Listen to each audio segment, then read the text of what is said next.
Hello, everybody. Hopefully, joining us live here on ShefF1 for the first time in ages since our Forge Radio days.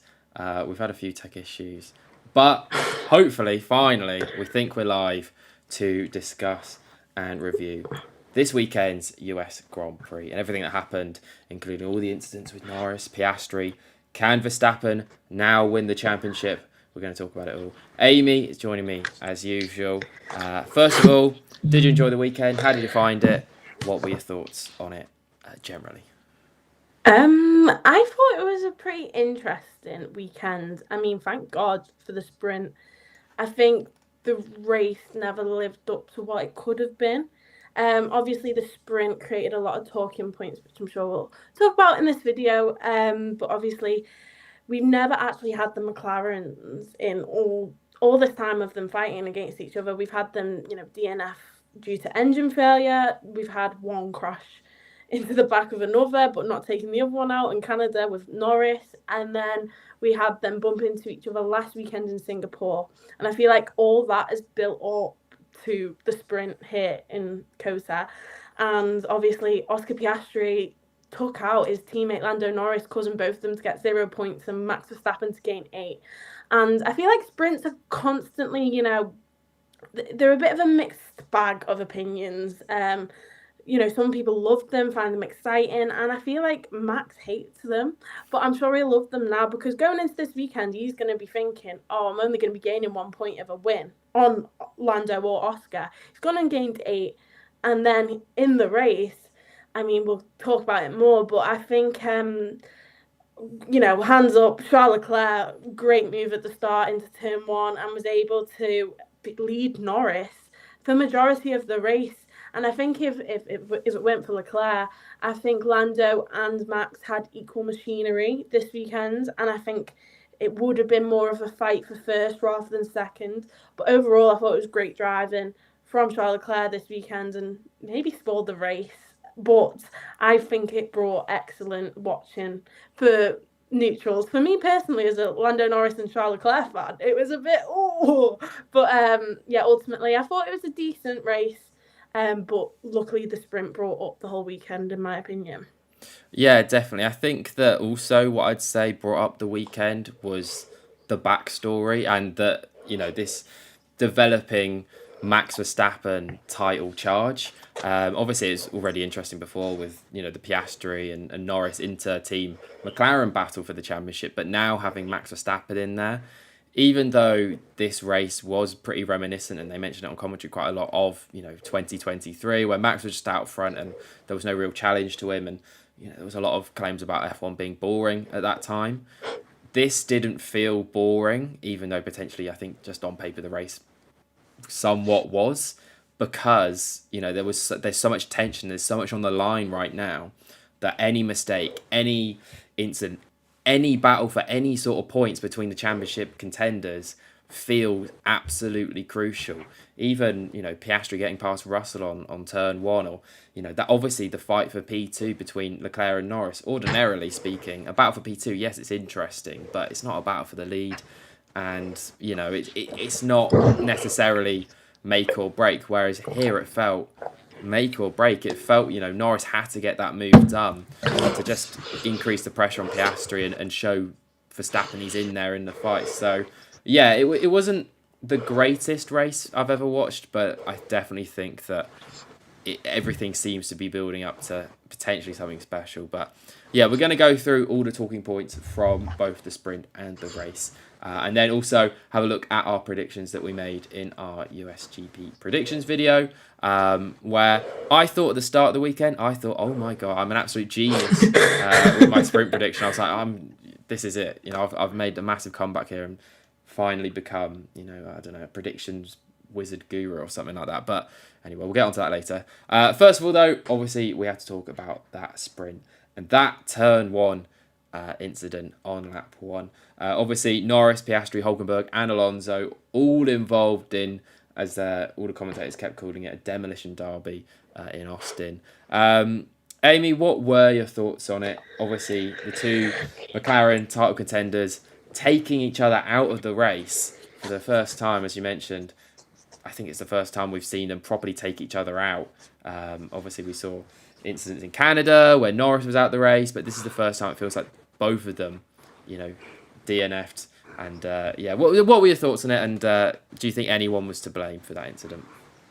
I mean, I could sit here in my Lando Norris top and say, Oscar Piastri, it's all your fault, but it weren't. At the end of the day, Oscar, how I seen it was he's going tunnel vision on Lando. Lando messed up the start again, and Piastri was catching. Lando was able to get ahead going into the apex. And obviously, Oscar's seen that little move he could get going for the switchback, and obviously did not care about what was going on behind him. Fair enough. He's going for the overtake on his teammate, who he's competing with in a title race, and he's gone for it completely, not thinking about anything else. And overall, it took out Norris, it took out Piastri himself, and it took out Hulkenberg. Well, it didn't take out Hulkenberg, it took out Alonso. But I think for me, I was a little bit worried that it only took out Norris because Piastri was able to carry on, but obviously his suspension slowly started to go as he went on throughout that first lap and had to stop himself. But yeah, I think for me, it's a racing incident. That corner it's well known for accidents to happen there, and that's exactly what happened. And it's exactly what happened in Singapore last weekend, where it was a racing incident and it was deemed by the FIA, same as this weekend. Lando made contact with his teammate, didn't take either of them out. Both of them were able to carry on with the race and actually finished in third and fourth. So it was all okay in the end. Yet, I think a massive point in all of this and what makes it so much bigger is the repercussions that Lando was given for the rest of the season due to that lap one incident in Singapore. So therefore, it's a bit of hypocrisy. Oh my word, hypocrisy. Hypocrisy. Hypocrisy. That's the word I'm looking for. It's a bit of hypocrisy that if we're going to look at it and we're going to look at it on equal terms and how fair McLaren love to do things, then either Piastri gets repercussions or ultimately it cancels Norris's repercussions out. I just hate that word because it's been a lot on the telly this weekend. But I think ultimately it was stupid from McLaren to even come out and say that. Never mind even give Norris the repercussions. And ultimately, I think that's what made this lap one, turn one incident so much bigger than what it was, really. Yeah, do you think that obviously, alluding back to Singapore, that because the two of them were able to continue, but maybe it had a little bit of an effect on Piastri or whatever, whereas this weekend both of them were out the race, do you think if Piastri had been able to continue on and it would have just been Norris that had been taken out, do you think there would have been more made about potentially it being Piastri's fault, even though I think it was similar to Singapore, that it was a racing incident? Do you think that if it had only negatively affected Norris, do you think then we'd be hearing more talk about repercussions for Piastri as well? Or do you think that ultimately McLaren have just done a McLaren here and just been weird as usual, basically? I think so, yeah. I mean, if Piastri was to go on and finish second and get 7 points and extend his lead over Norris after taking him out, because he did, that is what he did. It doesn't mean he did it on purpose, it was accident, but he did take out his teammate and then was able to extend the lead on him. Yeah, obviously it looks pretty bad on Piastri then, I think. But that you look at it the other way around, if Norris was able, it was so close, like that Norris was able to get away. He was so innocent in all of that, and if he just got away, I mean, he'd be 7 points away from Piastri in the championship now, which is even crazier than 14. So, and I wasn't expecting that much of a difference going into Mexico. So I think it luckily for Oscar's sake, like you said, I think it was for the best that he did take both of them out and wasn't able to carry on with his race somehow. That is the best option. And fair enough to Oscar. Like, I would have done the same if I was in his position. If there was a little mite that he could potentially take Norris out because he knows he was spinning round while he was about to go out, he was flying in the air, defying gravity. Fair enough if he could have just got a little edge on him because, yeah, fair dues. And obviously, talking about those repercussions before we get on to the rest of the sprint, I mean, as you said, a lot was made about that at the start of the weekend. Do you have any idea or any guesses to what that could be? I heard Martin Brundle said he knows what they are, and he said they're basically very minor. I think Zach Brown said they're minor as well. But what do you reckon that could be potentially? Maybe preference on pit stops or preferences when it comes to qualifying, like who goes first, gets toes. Do you think it's just marginal stuff like that, or?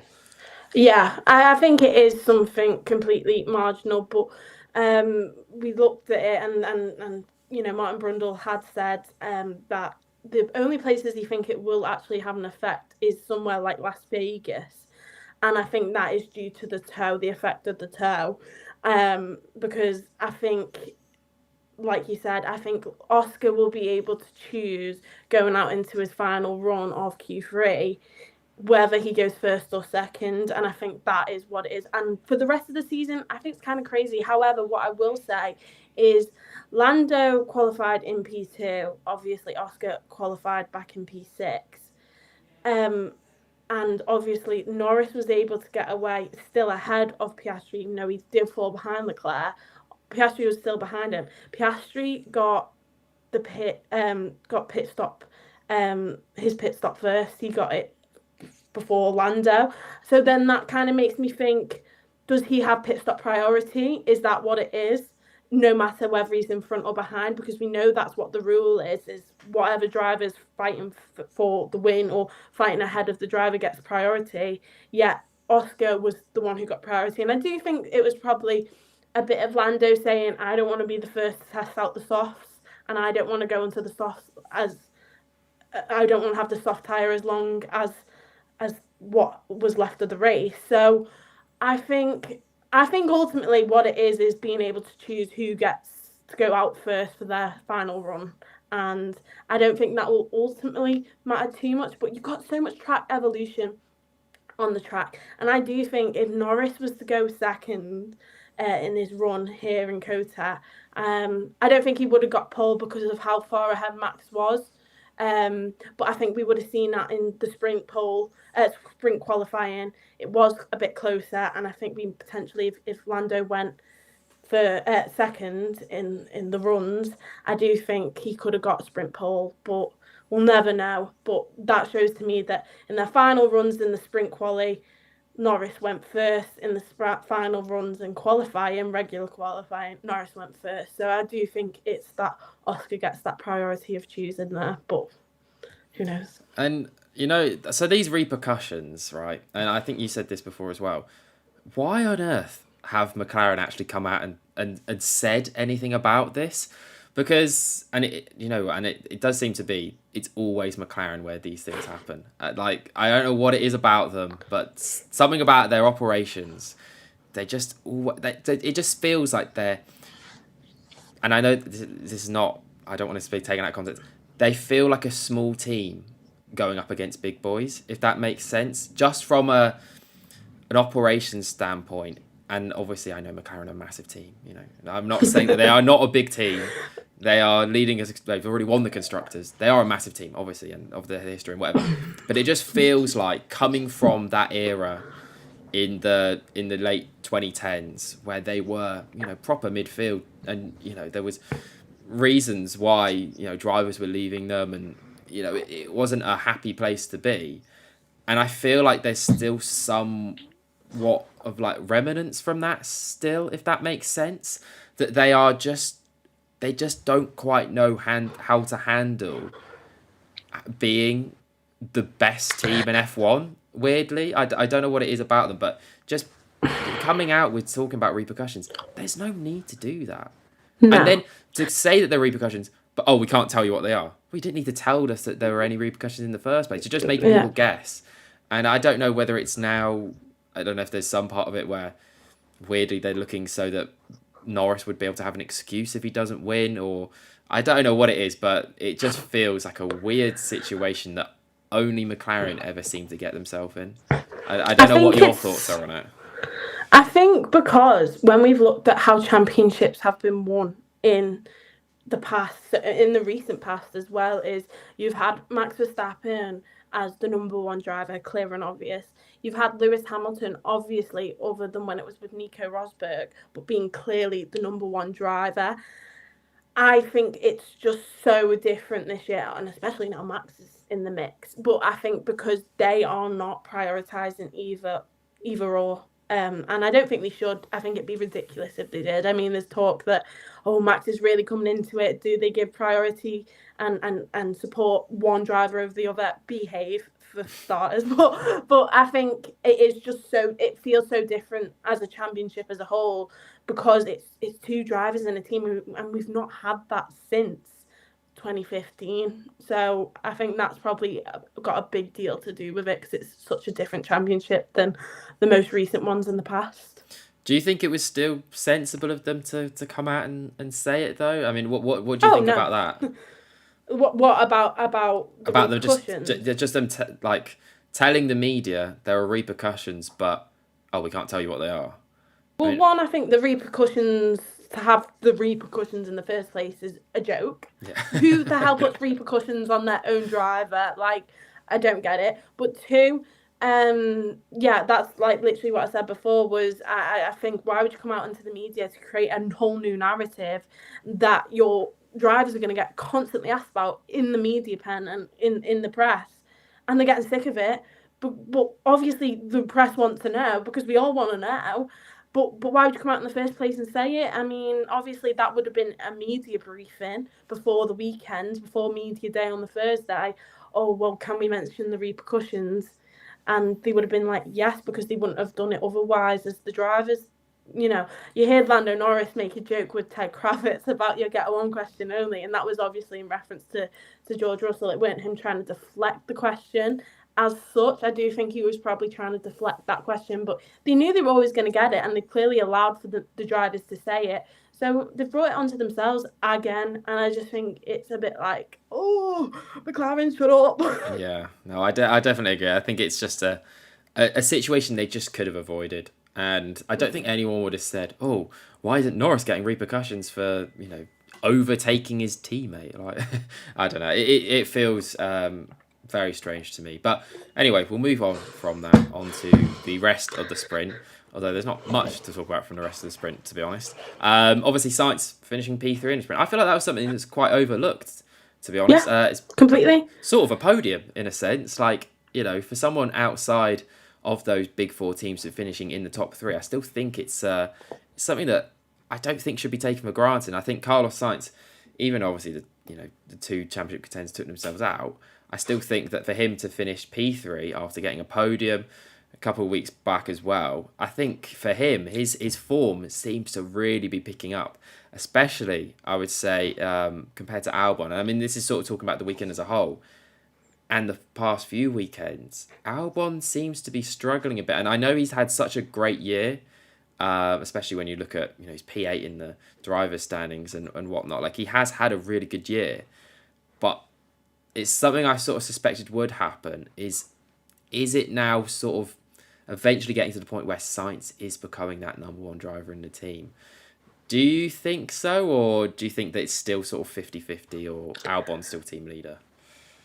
I don't think I think it's 50-50 at the end of the day, but when you've got to look at Sainz's career over Albon's, and yes, Albon has never had that opportunity to drive for a top team since obviously Red Bull, but Carlos Sainz is the last Ferrari Grand Prix winner, and we'll hear plenty of it because it was in Mexico that was the last time Ferrari won a Grand Prix, and it was Carlos Sainz. He has been a Ferrari driver, he's been a McLaren driver, and he's been part of the Red Bull Academy. I just think ultimately he is overall a better driver than Albon. I'm not saying Albon's a bad driver here. I think he's extremely, and this season he's proved that he's probably got the better of Sainz most of the time. But this weekend, obviously Sainz in the actual race, I'm sure we'll get into that, but wasn't good from him, took himself out ultimately. But again, ahead of Albon. And Albon thought he was able to get something from this race from pitting from the virtual safety car, um, but and getting off the hard tyre, but ultimately it didn't do anything. And yeah, it was a bit of a rubbish weekend for him. And as a whole, for Alex Albon, at least Carlos Sainz could take away, I mean, another sprint podium in a Williams. I mean, I feel like we say it constantly, and I don't think we'll be saying it much next season, but you have to emphasise that Carlos Sainz is getting podiums in a Williams, and Alex Albon hasn't done that yet. Yeah. And he's been there a lot longer. I wouldn't be surprised if potentially that sort of there is a pressure maybe potentially starting to build on Albon. I think that he, start of the season, he definitely had the measure on Carlos. And I think no one would question that. And you look at the amount of points that Albon picked up on those early races, I don't think there's anything to say that he hasn't had a great season. I just think potentially from my point of view is that I do think that the pressure's starting to not maybe not even externally, but just internally, that the feeling that Sainz got Williams that first podium for, since 2021, it wasn't the Albon who maybe it feels like he deserved it because he's been there so long, and I almost feel like it could be a similar sort of scenario to how it almost feels a little bit at McLaren between Norris and Piastri. Obviously, really different in the fact that Sainz is coming as a much more senior driver as opposed to Piastri coming in as this almost golden boy driver. But in the same sense of, if anyone's going to win that drivers' championship in McLaren, it feels like it should be Norris. He's been the one that's been there through the tough times.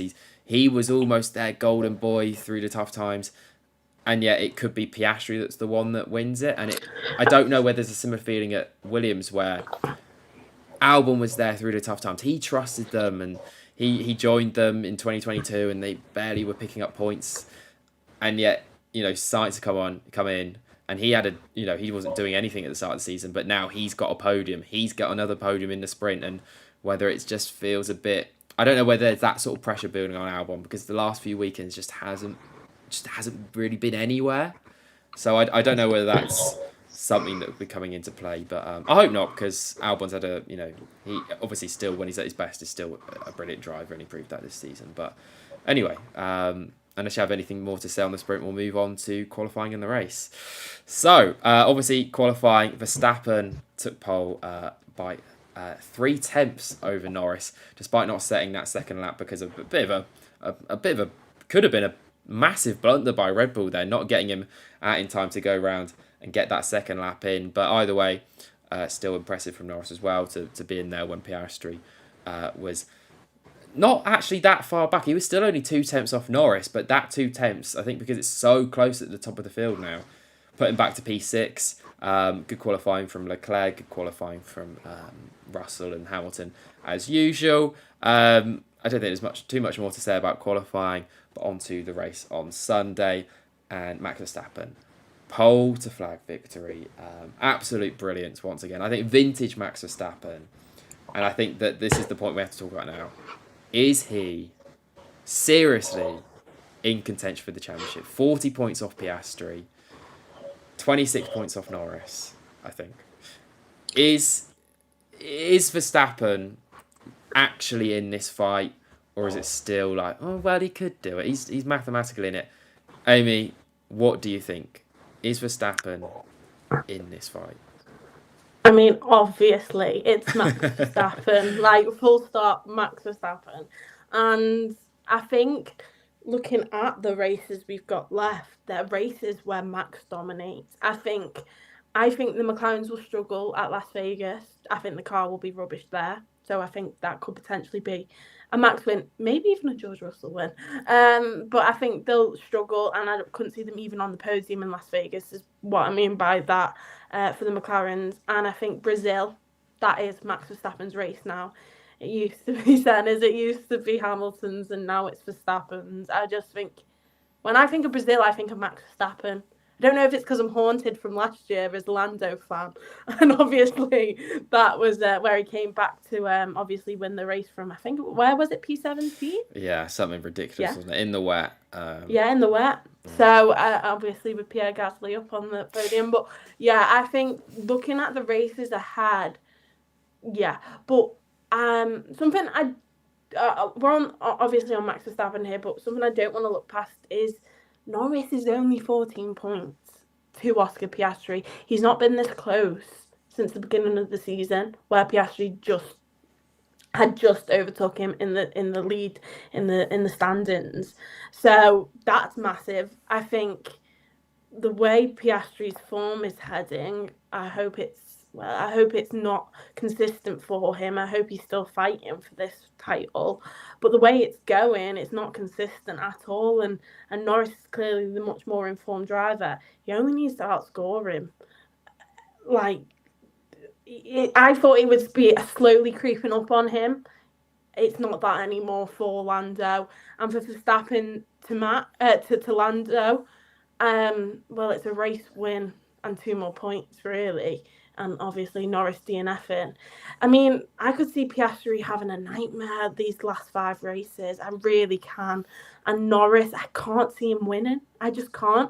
I think if Lando gets 1 win over Max, I think he needs 2. I think it's Norris's to win. Ooh. But if Max is dominating the way we've seen this weekend and the way we have seen probably since Sambor, it's Max's to win. And I think Piastri, and this is only because of his form since Monza, he's not even been on the podium since Monza, but because of that, I think he might be third favourite, even though he's leading it. And I think that's crazy for me to say, but I really struggled the other day trying to label who I have as my favourite. I am coming boldly, and I said at the start of the year that Lando Norris was going to be World Drivers' Champion 2025, and I'm sticking with it. And then Verstappen, you can't call him out. That's why he's second. That's why he's going to be there. And Piastri, I think he's third. And I think this is great for Lando because you've barely mentioned Lando. You kind of talked about Verstappen Piastri when in regards to the title fight, and I think I've seen a lot of that when it comes to it because you can't ignore Max Verstappen and Piastri's leading. Lando's right in there, and I think because all the pressure isn't on him, it's not like he's having to isn't the only one trying to get over this massive points tally. And it's also Verstappen. A lot of the attention is going to Verstappen. Oh, can you do it? Can you do it? No one's really asking Lando, can you do it? Can you do it? So I think this is working massively in his favour until maybe he actually leads the championship. Yeah. But yeah, ultimately, that is my now favourite order for the championship. Oh, I definitely agree with the point that I think everything that's happening right now is massively helping Lando Norris because there was so much talk earlier in the season where he almost felt like the protagonist of this title battle. And it felt as though all the talk in the media was, can Norris deal with it? Oh, is Norris cracking up? Because that was when Piastri was on his great run of form and Norris was maybe blundering a little bit. Now it's swung the other way. All the attention's on Piastri and he's the one that can't deal with the pressure, not Norris anymore. Norris is just slowly putting in these performances that he's just, slowly, getting away at those points and he's just putting in consistent performances. And you do think that still it is a bit of a mountain for Max to climb. And if Norris can just stay in there, then I do think he's got a massive chance now. However, that being said, I would be a hypocrite if I did not say Oscar Piastri is still my favourite because in our predictions I said no matter what happens this weekend, I think Oscar Piastri is still my favourite. And I predicted he was going to have a terrible weekend. I said Piastri will have an absolute stinker, but he's still going to be... This will be the weekend that helps him a bit. Now I'm not sure about that. I'm not sure about it, even though that's what I predicted. And it's like, oh, true. I'm now a bit like, well, really? Or is this just going to keep piling on the pressure? And I think that he already had that sort of moment on the Saturday in the sprint and the qualifying. And I did actually think, okay, potentially now he's had that and maybe he'll be able to get over it and make some progress in the race. He was so far off in the race. Like even he couldn't even put pressure on Lewis Hamilton. And I know that sounds a bit weird. He couldn't even put pressure on Lewis Hamilton. But like Lewis Hamilton's had a good weekend. But at the same time, I think everyone would admit the McLaren is faster than the Ferrari. And I think Norris proved that by being able to get past Leclerc and ultimately when he did get past him, he was able to pull away. But So if that's happening there, you'd be thinking Piastri, oh well, he'll be able to at least close up and be close to Hamilton. He was only close in the end because Hamilton thought he had a puncture. So yeah, I'm not sure. I'm not sure, but I would say Max Verstappen. I would say now I think that the title's in his hands, if that makes sense. Yeah, go on, Seb. Back it, Seb. Because I did You said predict it at the I start did of the predict this. season. But I would say I think it, and this is only from a statistical point of view. It's in his hands. I would say if he wins every race of the season left, technically he wouldn't win the championship if Piastri came second in every race, but that's not going to happen. Okay, even if Norris finishes second in every race, as long as Verstappen wins every race, he will mathematically be world champion. And I think that's the first time that feels like that's happened. This weekend has swung it, so that's now a possibility. Is Max going to win every race? I don't think so. I think that even, obviously, Singapore, that's probably, you look at that and say it's a missed opportunity because Mercedes are still there, Ferrari is still there. I don't think he's going to win every race, but the fact that he knows that this is mathematically possible, not just, oh, okay, win every race and Piastri and Leclerc, or Piastri and Norris, sorry, DNF. Okay, technically it's mathematical. Like Russell's technically mathematically still. It's not like that. I genuinely think that it feels like it is in Max's hands. I don't think he's going to do it. Oh, I don't know. Genuinely, this is what makes, I think, the end of this season so exciting now. Every race, every point counts. Every sprint is going to feel like... I feel like I just can't wait, to be honest. If I had to predict, I'm going to say Norris now. Oh, which is no, just... stop that, go away, no. All right, I'll say Pierre Gasly will win it then. Right. Yeah, no, say Piastri, because it won't happen. Oh, that's true. I forgot about how terrible I am at predicting. You're cursed. Do not say Lando Norris. To be honest, though, if I say Norris, then whatever happens, I'll be able to look back at a video and say that I predicted the champion, because I have already predicted Piastri to win in the last couple of videos. I predicted Verstappen at the start of the year. If I say Norris now, well, I'll be able to get a clip out of it and say, I knew he was good. Everyone thought it might be him or him, and I said it was him. But genuinely, I think that everything's working out in Norris's favour in this little spell. Now, as you said, it might turn out to be different when he takes the lead of the championship. I say when he takes the lead of the championship, because I think I think he will at some point. Yeah, he still needs to do that, though. Norris still needs to overtake Piastri. It just feels inevitable the way things have been going, though, because Norris has been gaining slowly but surely on Piastri. When's it going to stop? And I feel like this weekend as well is probably the weekend I could see a McLaren win out of the most, probably out of all the remaining races. That maybe and Qatar. Yeah, I'd say so. And maybe even Abu Dhabi. I'd say that they're pretty much in the fight for that there as well. But yeah, it will be interesting to see how he deals with it if or when he takes the lead of the championship. I think that's a completely different ball game. If he's going into Abu Dhabi and he's ahead of Piastri by a couple of points, oh my goodness, that is going to be so tense. And he's bottling it on the start. He's bottling it. Oh my god, he crashes it in qualifying. Honestly, I hope he's 20. No, I hope he's 24 points behind. And Verstappen and Oscar, they qualify front of the grid and they just take each other out. And then Norris still comes P2.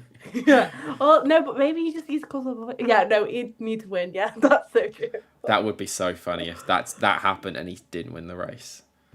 Anyway, right. We're just getting into if, buts, and maybes. So yeah, basically all we need to know is just watch every race from now, because it is going to be so exciting. I think it's going to go down to the wire. But yeah, who would have predicted this at the summer break?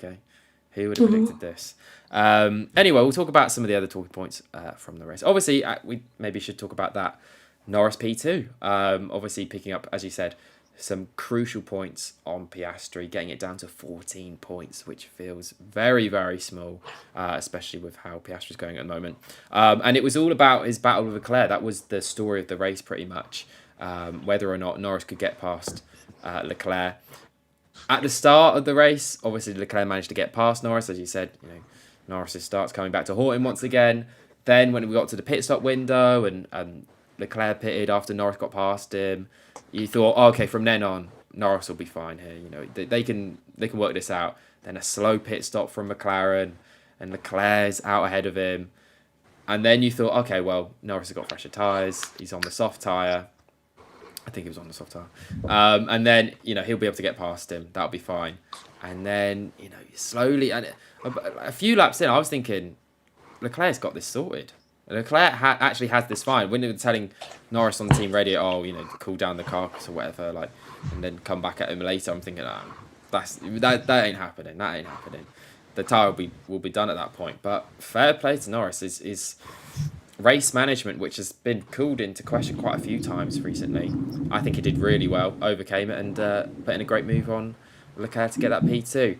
How were you? Obviously, you've alluded to it a little bit before. As a Norris and Leclerc fan, I mean, how was that for you? And how do you think Norris did in the end? Because I think I was maybe going to say this, but maybe Norris's overtaking ability maybe has been questioned a little bit. I've probably been one of those to do that. And you think back to last year, him against Max, he wasn't able to get that move done. This year, he was able to get it done, but it took him a long time. What were your thoughts on that battle for P2? I think, out of all of Lando Norris's qualities, I think his attack is probably his weakest. So I that doesn't shock me. I think Charles Leclerc is arguably in my top 3 best drivers on the grid currently. So again, it doesn't surprise me that Charles would probably defend like that. And especially he's not been able to fight at the top of the grid for God knows how long. So this is his moment, his opportunity. I think what didn't help is the fact that they were on completely different tyres. Lando and Charles, at the beginning, Charles was on the soft, Lando was on the medium, and obviously that switch later in the race when he did get them 2 overtakes done. But I think it took a while because of how they were completely. They should have been in technically different races. And looking back, Charles Leclerc said it himself. He thought Lando would have been on the softs with him. If that had been the case, maybe we would have seen the McLaren be the more dominant car, because they've been in the same tyres and the McLaren is the better car. Lando would have been able to get past quicker. Maybe that would have been the case. But I just think never doubt Charles Leclerc. And I think this was some of the best racing I've seen all season between the pair of them. I think Charles Leclerc defended beautifully, and the way he was constantly trying to make Norris, go out of track limits. I think that's what got me more than anything. I kind of knew they're both great, clean drivers. I just was scared that Norris was having weaker tyres and was going to slide off and obviously get the 5-second time penalty, get deflated. But obviously that wouldn't matter if he got the time penalty because he was able to get up the road, which surprised me. I thought Charles would have striked back, but I guess that shows how much better the McLaren is over the Ferrari. But yeah, for me, it was just heart in mouth moments because they're the last 2 drivers I want to go out. And especially for Lando to get past him to get the most amount of points over Oscar. That was what I wanted ultimately, but I didn't want him taking Charles out because I wanted Charles to get a podium. So it was horrible to watch, but ultimately I can go back and watch it now and I found it very entertaining. And yeah, I was ultimately happy and it was very exciting. Yeah, I think it was a super battle in there. And I would say also Charles Leclerc, I think he got driver of the day, and I think deservedly so. I think for him to get that Ferrari to P3 on the podium, whereas earlier in the weekend it looked like they were going to be pretty terrible, down in the dumps, and for him to convincingly be on the podium, he wasn't under any threat for his podium spot. So I think a shout out to Charles Leclerc. And further down, P4, Lewis Hamilton. I think a really, really solid weekend for him, and it's very big in the battle for P2 in the constructors. They're only 7 points off Mercedes now for P2. Mercedes are on 341 points, Ferrari 334. And actually, thanks to Yuki Tsunoda, who I'll talk about in a bit as well, his couple of P7s in the sprint and race, and obviously Max Verstappen winning the sprint and winning the race. They're only 3 points behind Ferrari and 10 off Mercedes for P2 in the constructors. Now, if somehow that Red Bull was to finish P2 in the constructors, I think that would be one of the biggest lies you'd ever seen. I mean, and somehow Max won the championship as well. And you're looking back at this in 10 years and go, oh, Max won in like, oh, he's in the second quickest car. I think he's in the fourth quickest car, honestly. Maybe not right now, but I think across the season. I mean, if he somehow drags that Red Bull to P2 in the constructors on his own, because Sonoda is, I think, 16th or 15th in the Drivers' Championship, that would be an incredible feat in itself. But yeah, that's going to go down to the wire. So even if somehow this title battle doesn't give you enough excitement, there's the exciting battle for P2 in the constructors, which I'm not sure. Anyway, right, we'll move away from that and basically from the top order. And we will talk about now Carlos Sainz. We already spoke about him briefly before.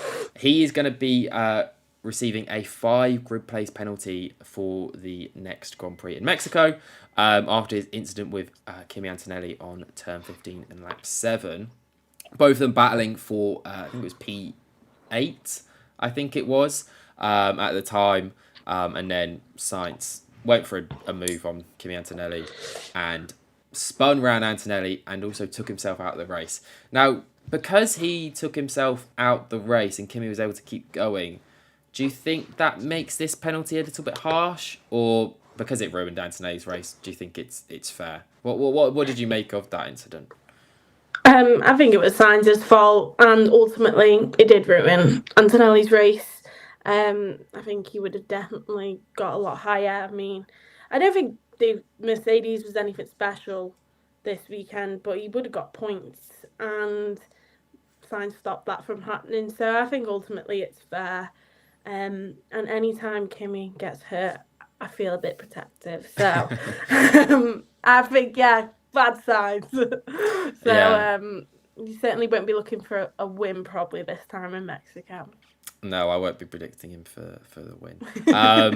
Yeah, I think it's fair. I think that the FIA did a really good job. So really good from them. The other thing, there were only a couple of other talking points because actually, as we said, it wasn't actually the most exciting race. The fact that this has been one of the big stories from it, Alpine team orders for P17. I think that sort of sums up what happened in the rest of the race. If you don't know what happened, basically Colapinto was behind Gasly. Gasly was as slow as a turtle or tortoise, whatever. He was incredibly slow on incredibly old tyres.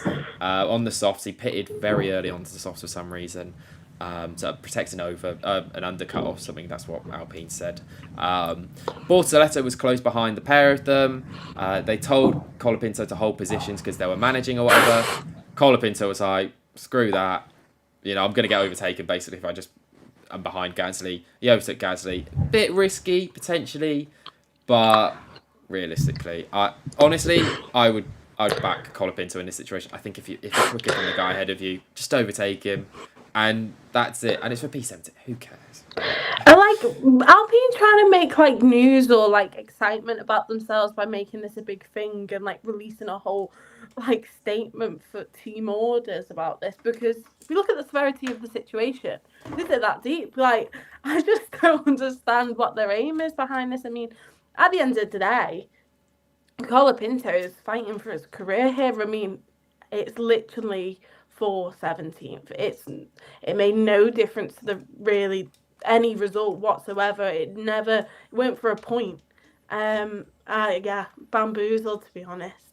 Why it's been taken kind of out of proportion. Yeah, no, I definitely agree. Also, just to say my camera did die, but we've got a new battery in it, so we'll just ignore that black screen, everybody. Can they hear you? Or am I just talking to myself? I hope people can hear me. I hope this live is actually working. But it was only for a bit. Exactly, it was only for a bit. So obviously that Alpine thing, as you said, I think they're just. I have no idea what is going on at that team. I never will. They're all over the place. Exactly. The only other talking point before we quickly review our predictions, Tsunoda, P7 in both the sprint and race. I did put next to that sign of improvement question mark. Actually thinking about it, yes, it was in the race itself to get those positions, but I would say he did qualify pretty poorly in both the sprint and race. So I don't know. I mean, I've no idea what to make of Sonoda at this point. I don't know. What about Sonoda and Sonoda and Law? What? Who are Really getting they? into the Kota mood. Yeah, Sonoda and Sonoda. Lawson. Obviously, a bit of argy bargy between those two. Mainly Sonoda towards Lawson, just like basically claiming that he was getting in his way and qualifying on purpose.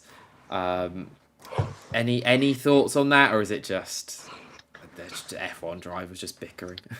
I mean, I think Yuki's going to take it more personally because, Helmut Marko actually said this weekend on Sky F1 that they're going to make a decision on Sonoda come Mexico.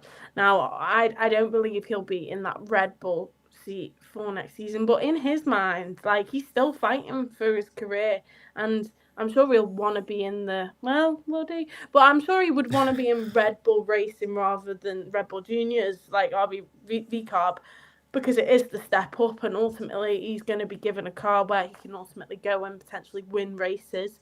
Win championships over Max Verstappen might be another question, but win races, and I'm sure that's something he wants to add to his career.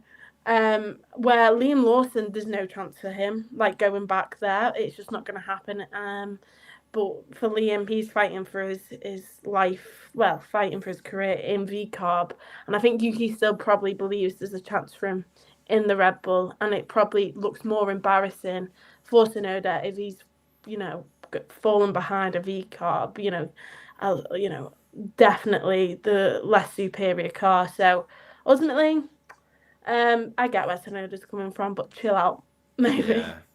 Yeah. I think also there was another situation with Sonoda as well with Behrman, where he, basically Sonoda was moving under braking, trying to block off Behrman from getting past him. Behrman, spun round, and that was that basically. And Behrman was pretty critical of Sonoda about the situation.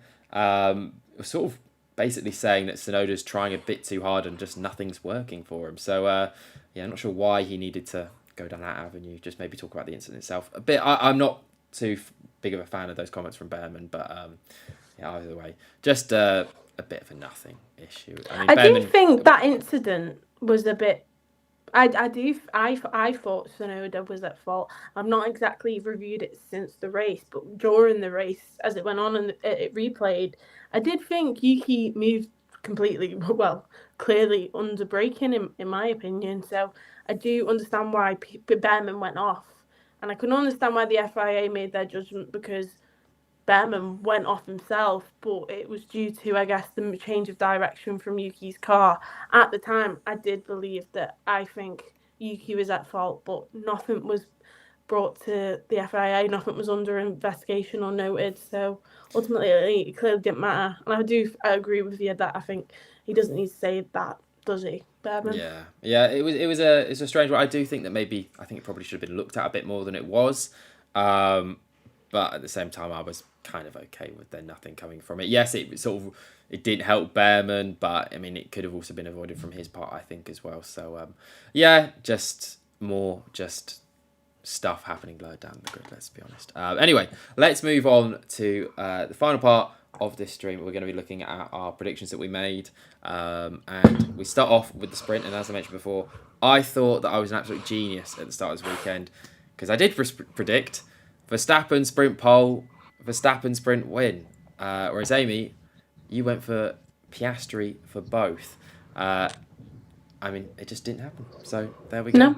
There's not much more to say about that. I was a genius. I mean, he was the inferior McLaren driver, so I was even wrong. McLaren. Yeah, it was not a good weekend. I mean, we've said this plenty of times already, but it was just not a good weekend for Piastri. He wasn't really able to redeem himself in the race, and had a terrible sprint. So anyway, moving on to our qualifying prediction, and that was we both went for Lando Norris on pole. I think we just probably both didn't think that the Red Bull was actually going to be basically the quickest car in a sense this weekend. Yeah, I think when we go to our podium predictions as well, I sometimes, I know it's bad, but I sometimes forget about Verstappen, and I think I just never put him in my predictions because I think it's engraved in me from 2023 that we didn't put him in any of our Yeah. predictions because it was just a whitewash. So now it's just like in my head, like, oh, just don't include Verstappen because Yeah. obviously it doesn't count. So yeah, maybe it's just a bit of that. But yeah, Verstappen, we just weren't in our minds clearly. Yeah. And for our star qualifying, we both went for Mercedes actually. You went for George Russell, I went for Kimi Antonelli. I'd say it was a nothing weekend for either of them. Nothing I weekend for mean, Mercedes, wasn't it really? yeah, I mean Antonelli was having a bit of a cracker over George in the early Q1. He was and Q2.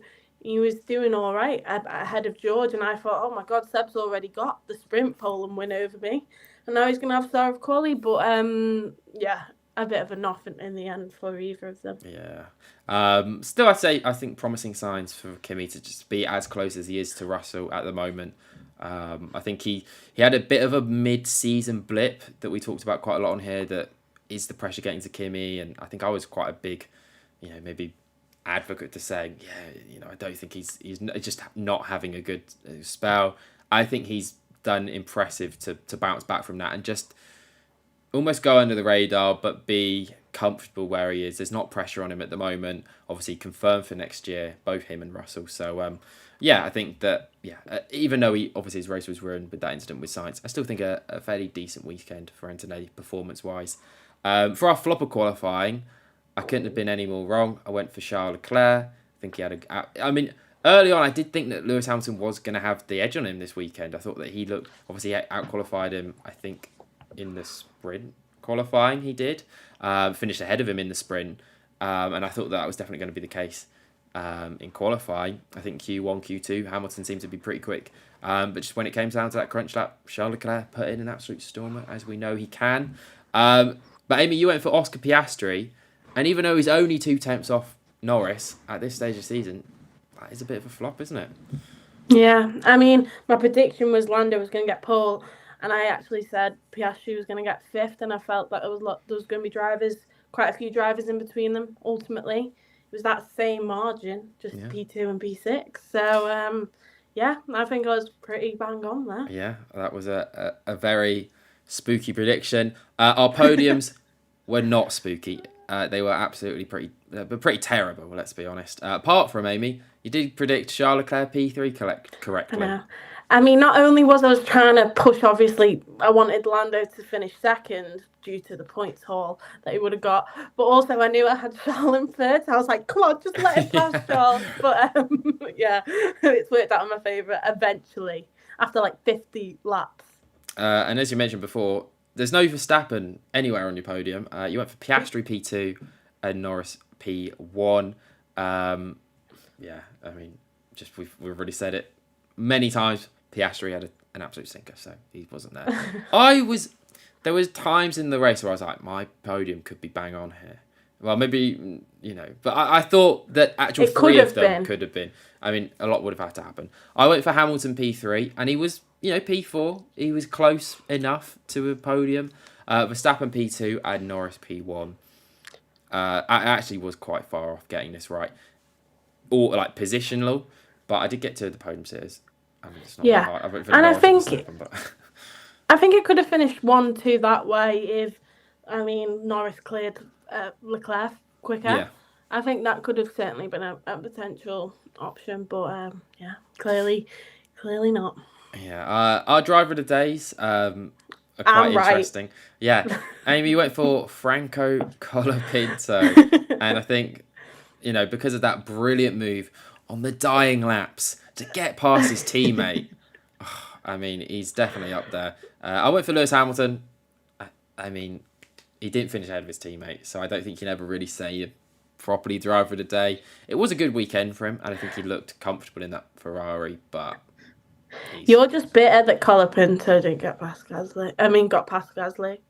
That's why I didn't get a point here. But for Hamilton, I would have said to give you the point here if he didn't finish so poorly, in the sense that Oscar almost caught him. And I think if it was one more lap, I think Oscar would have got that position off him. So, yeah. Yeah, I think it's a second week running where Lewis Hamilton's been really struggling on the last couple of laps with his tyres.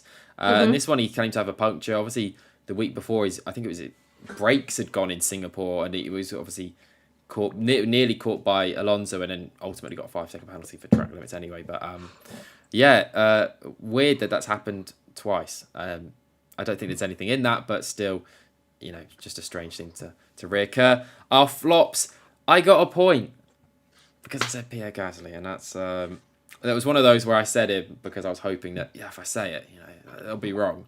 No, he was very poor this weekend. He did actually out-qualify Colapinto for the first time in like 3 races, but still, just not good enough for Pierre. But you went for Lewis Hamilton, and again, he was Not his right. teammate, but realistically, just wasn't quite good enough to be a flop. That is best team. I went for, it says here 252-523 Williams. I thought that. I have no idea what that means. Alex but Albon's 23. Yeah, maybe that was my maybe you meant 55, 23 Williams because 55. It could have been that. Williams, again, start of the weekend. Sainz, P3 in the sprint. I'm thinking, oh my, this is like, my predictions are unbelievable. And he's in a decent position in the race, and then no points scored in the race. Albon had a stinker of a weekend. Sainz. I mean, it's not a terrible weekend. I mean, if you told him at the start of the weekend you're going to get a P3 in the sprint, they might have taken that. But you went for McLaren. No. I mean, look, they're still very much in the title fight for the drivers. They've already wrapped up the constructors. It's never going to be a bad weekend, realistically, for them. No, I mean, they got 0 points in the sprint. And I think when you're talking about best team in a sprint weekend, you've got to include the sprint. And they got, out of 2 drivers, 0 points. Yeah. So that's massive towards it. Yeah.